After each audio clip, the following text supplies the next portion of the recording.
Ils ont entre 7 et 18 ans et ils partagent une même passion, le chant choral. Ce sont des écoliers, des collégiens, des lycéens presque comme les autres, presque à cela près qu'ils pratiquent la musique au sein de leur établissement scolaire, en plus des cours. Ils forment les chœurs de la maîtrise de la Perverie.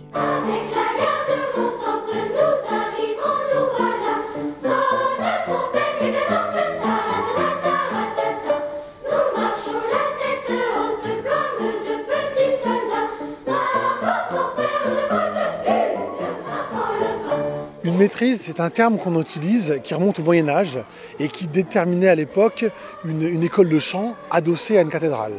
De nos jours et depuis les années 1980, avec le renouveau des maîtrises en France, une maîtrise, c'est plus une école de chœur, comme on l'appelle à la Perverie, c'est-à-dire un lieu de formation, un lieu de pratique vocale et musicale, et où les enfants reçoivent à la fois un cursus musical et aussi ont l'opportunité de faire des concerts et de se produire en public.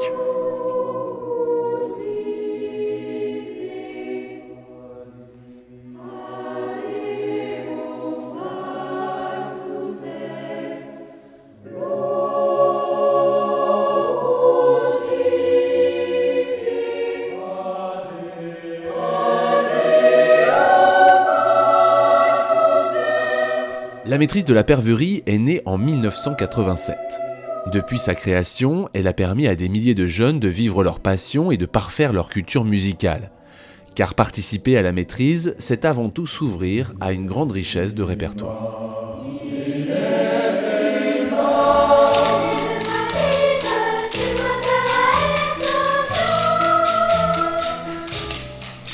La pratique vocale, la pratique de chœur d'enfant, aujourd'hui, elle a besoin de s'ouvrir sur le monde actuel et de vivre dans son temps. Les répertoires sont beaucoup plus ouverts maintenant, à la fois dans l'histoire de la musique et dans la géographie, avec l'ouverture aux musiques du monde, et puis avec bien sûr des passages dans le jazz, dans les musiques de variété, la chanson française, qui est un ferment incroyable et une source incroyable de répertoire pour les chanteurs.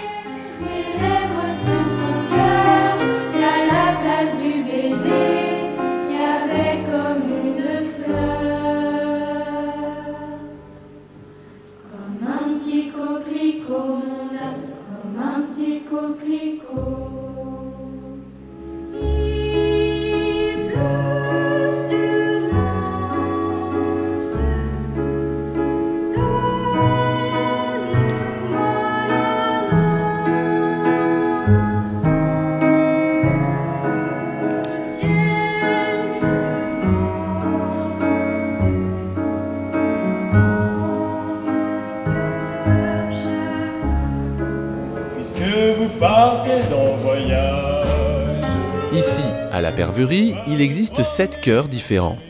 Au total, 250 chanteurs pratiquent le chant choral depuis le primaire jusqu'au lycée. Les plus jeunes débutent en classe de CE1.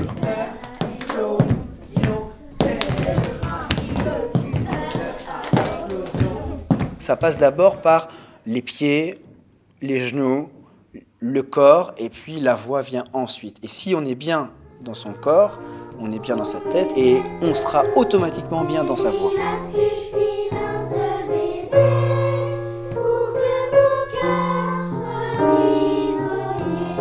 L'objectif premier, c'est de faire prendre conscience à l'enfant que chaque enfant possède la voix. C'est une chose que l'on a tous de manière naturelle, et c'est de leur faire prendre conscience que tout le monde peut chanter. Voilà.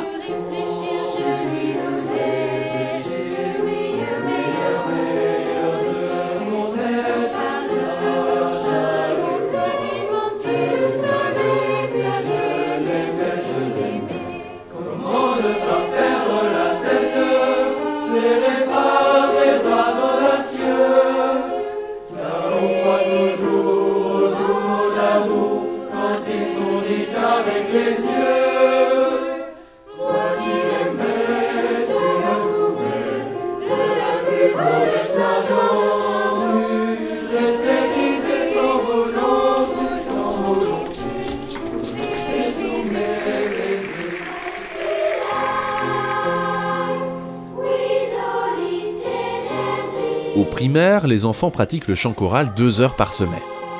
Au collège, le rythme s'intensifie. Les élèves peuvent avoir entre 5 et 6 heures d'enseignement hebdomadaire. Les horaires sont bien évidemment aménagés en fonction. Enfin, au lycée, ce sont au minimum 3 heures par semaine qui sont consacrées à la formation d'un chanteur. On va essayer à la maîtrise de le conduire progressivement à prendre conscience que sa voix peut aussi être utilisée comme un instrument de musique qu'il va, entre guillemets, et sans jeu de mots, maîtriser pour arriver après à interpréter un répertoire encore plus large que ce qu'il pourrait faire spontanément. Et maintenant juste la tête. Et...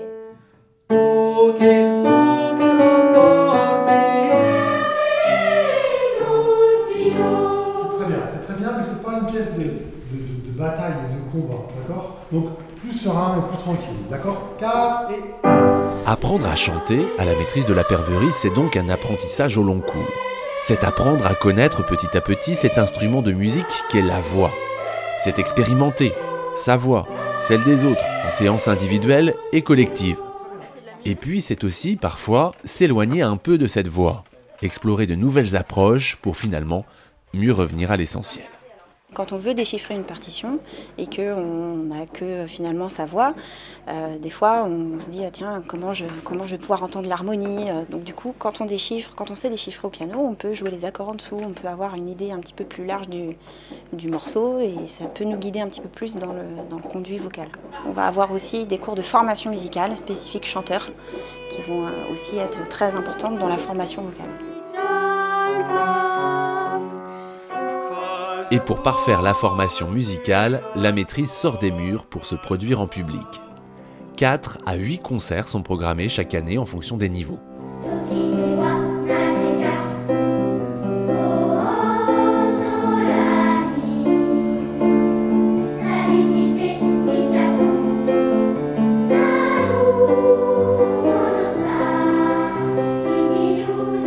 C'est toujours dangereux de dire qu'un concert est une finalité.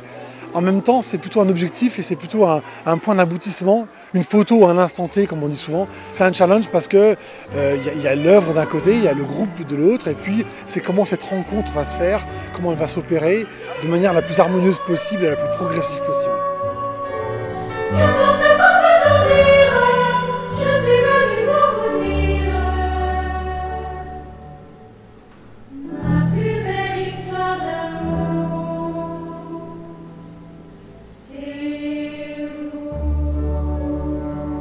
Et souvent, l'alchimie opère. Depuis sa création, la maîtrise a enregistré une dizaine d'albums. Des collaborations musicales ont vu le jour, avec l'opéra, avec des ensembles instrumentaux, des orchestres, des chœurs, avec d'autres maîtrises, et également avec des compositeurs contemporains.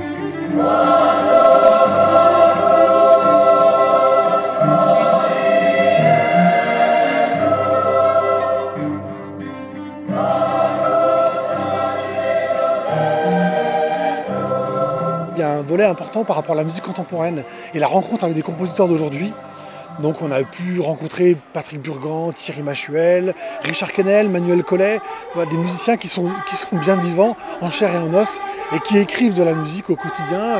Et ça c'est très enrichissant dans le processus d'apprentissage de la musique.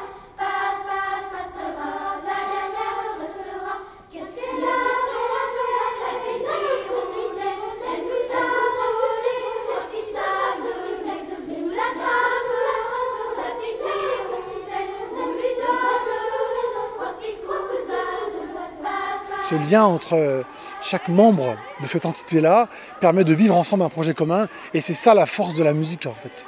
C'est ce qui pousse les enfants à faire de la musique ensemble et à vivre ensemble.